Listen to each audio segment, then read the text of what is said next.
On their wedding night in the opulent penthouse overlooking New York's glittering skyline, the billionaire CEO Christian Grey and his new bride Anastasia Steele, or Anna as she preferred, nearly came to blows. Anna had been forced into this marriage of convenience by his powerful family, yet he accused her of scheming for his wealth, his possessive nature flaring up like a storm.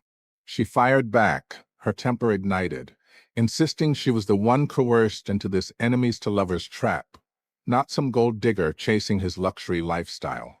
His lips curled in sarcasm as he mentioned how her family had just secured 15 major contracts that day, implying she was benefiting from his mafia boss-like influence. Anna's blood boiled. She shot back that if not for his father's threats, her dad would rather starve than sell her off to the Greys. Christian, the obsessive alpha male, pulled out his phone, ready to order his assistant to acquire her family's company, his dominant streak on full display. Anna's heart sank, but she exploded in fury, cursing him out in her evening gown before storming from the bridal suite, her heels clicking against the marble floors of the lavish estate. She grabbed a servant, demanding to know where Mr. Grey Sr. was, her movements startling the staff. From around the corner emerged Stella Grey, Christian's sister-in-law, the mayor's wife, dressed in designer elegance from Cartier and Van Cleef. Stella dismissed the servant and eyed Anna critically, questioning why the new bride wasn't in her room on her wedding night, her tone laced with disapproval that extended to Christian as well.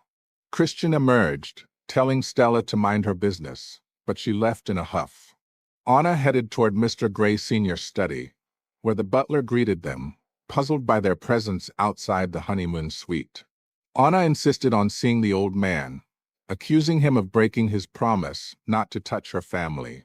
From inside, Mr. Grey Sr. summoned them to wait in his book-lined study, appearing shortly in a robe, facing the angry couple on his leather sofa. Anna confronted him about his vow that the Greys wouldn't harm the Steeles, her face flushed with rage. Mr. Grey Sr. glanced at his son, the grumpy sunshine dynamic between them evident, and sent Christian out to speak privately with Anna. Christian left reluctantly, but not before overhearing the tension. Alone, Mr. Grey Sr. assured Anna the crisis was averted, ordering Christian to retract the acquisition. Christian questioned his father about what hold Anna had over him, curiosity piqued by their secret, but Mr. Grey Sr. warned him sternly against meddling with the Steeles again. Christian complied, calling off the deal, though his interest in the mystery deepened. He left the study, spotting Anna waiting against the wall, her eyes burning with restrained fire. Ignoring her, he returned briefly to confirm with his father, who reiterated the promise and demanded secrecy. Anna, stubborn, blocked Mr. Grey Sr.'s path, insisting on a written agreement, shocking the butler. The old man's face darkened at the distrust, but the butler intervened, vouching for his word and emphasizing family unity. Anna relented, sensing the butler's goodwill, and Mr. Grey Sr. stormed off in anger. Back in his bedroom, he vented about Anna's audacity, wondering why fate demanded her as his daughter-in-law. The butler soothed him, reminding him of her youth and the forced marriage's context. The possessive husband Christian acquiring her family out of revenge on their wedding night had understandably panicked her. Mr. Grey Sr. ordered guards on their room to prevent further drama, his jealousy over family loyalty simmering. Anna, uneasy about the verbal promise, wandered and heard arguing downstairs. Peering over the railing, she saw Christian trying to leave, blocked by the butler and his brother Adrian Grey, the mayor. They urged him to stay for his new little wife, warning that abandoning her on their wedding night would humiliate her in the Grey household. Christian retorted that this was a forced marriage, not one requiring a passionate consummation. He'd marry as ordered but not play house. Adrian pointed out Anna watching from above, but Christian glanced up, his throat tightening at her in her gown, then pushed past and drove off in his Maybach to his private villa in the Hamptons, his luxury lifestyle a solitary escape. Anna sighed, returning to the red-draped bridal suite, the irony stinging as she curled up on the sofa, exhausted. Adrian returned to his room, where Stella lay in bed, and suggested she comfort Anna, fearing the Grays looked inhospitable. Stella, resentful of the marriage, refused, calling Anna unworthy. Adrian insisted as the family matron, but she turned off the light, seething. That night, Christian arrived at his sleek Night South villa, his true home away from the family estate, parking his car to find Juliet Rossi, drunk and disheveled, sitting at his door with a bottle. Tears streamed as she questioned why he'd married Anna, her red dress rumpled. She professed her 15-year obsession, convinced she was the one for him, the age gap and his dominant nature making her submissive to his every whim. Christian carried her inside, placing her on the sofa, telling her to sober up and leave. She ranted about how no other woman had lasted by his side, insisting he loved her, not Anna. Christian couldn't explain the marriage's secrets, so he called her family to fetch her. She begged to elope, but he handed her over, his head throbbing. In his study, he pored over documents from his father, rationalizing the marriage as mutual exploitation, easing his conscience. The next morning at breakfast in the penthouse dining room with crystal chandeliers, Stella mocked Anna's manners, handing her a basin of water in a ritual Anna mimicked awkwardly. Stella sneered about her humble background, comparing her unfavorably to Juliet, while Adrian coughed a warning. Stella ranted about never accepting such a match for her own child, implying criticism of Mr. Gray Sr. and Adrian. Adrian snapped that she had no say in Christian's affairs. Mr. Gray Sr. entered, silencing the quarrel, noting Christian's absence and exploding when learning he'd left last night. Stella implied he fled an unwanted bedmate, enraging Adrian, who dragged her away. In their room, Adrian accused Stella of overstepping and plotting for their son, warning her against such talk. She cried, blaming Anna for their strife, vowing revenge. Downstairs, Anna waited for Christian but was surprised by Juliet's arrival. Mr. Gray Sr. looked displeased but greeted her politely, sending Anna to fetch Stella. Upstairs, Stella's eyes were red. Anna relayed the message. Stella hinted Juliet was Christian's true love, engraving heartbreak in Anna's mind. Anna smiled lightly, retorting that past loves were just fate's misses, scoring a point as Stella stormed down.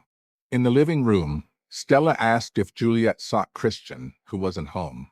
Juliet revealed they'd spent the night together at his villa, the revelation hanging like a dagger.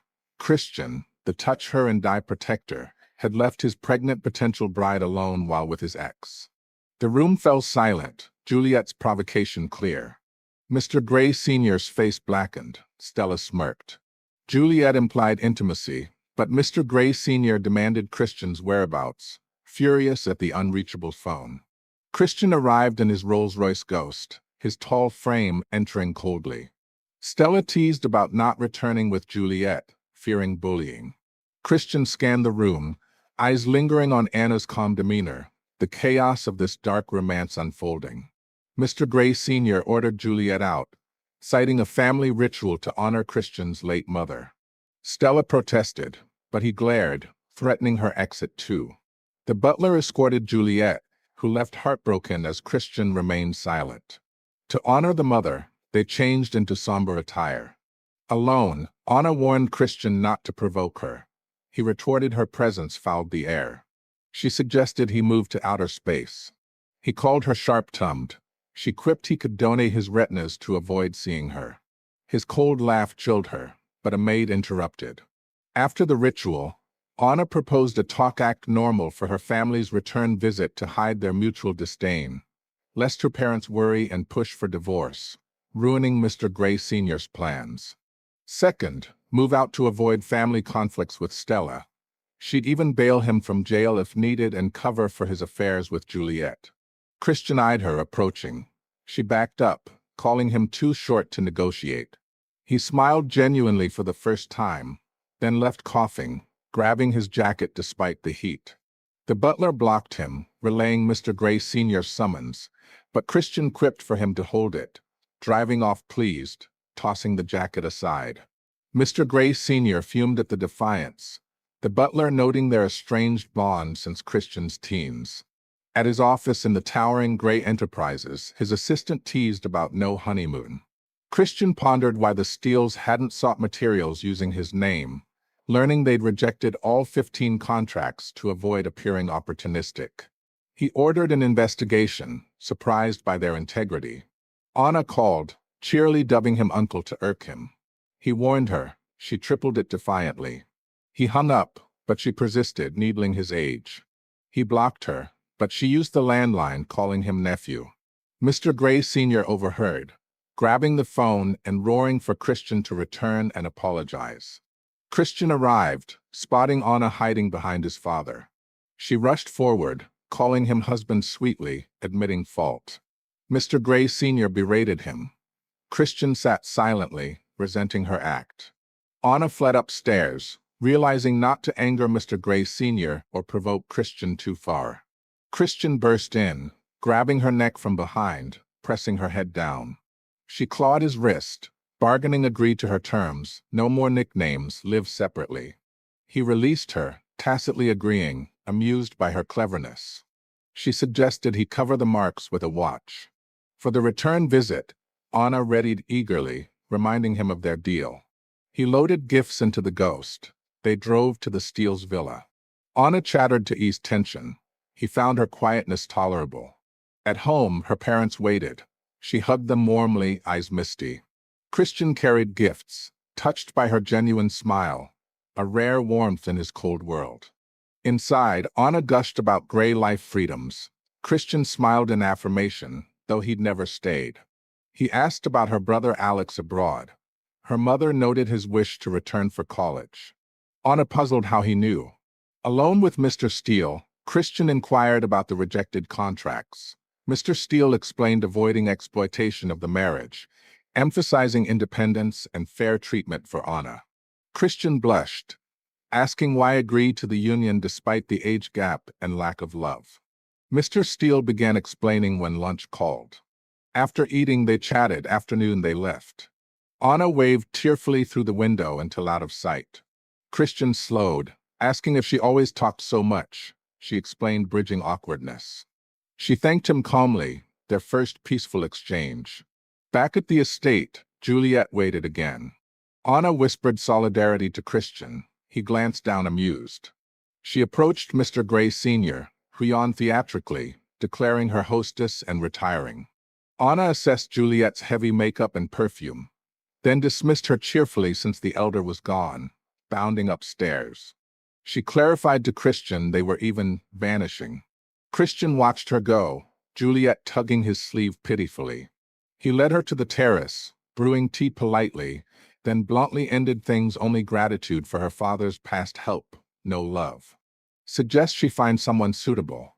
As a married man, her visits harmed all. Contact via landline if urgent. Juliet cried, insisting his actions proved love. Saving her dad's firm, acquiring a rival company, fleeing wedding night to her. He clarified each as coincidence or duty, not affection. Her drunken rants meant nothing. He finished tea, urging her home in the heat, leaving her sobbing. She's mine. Every breath she takes belongs to me.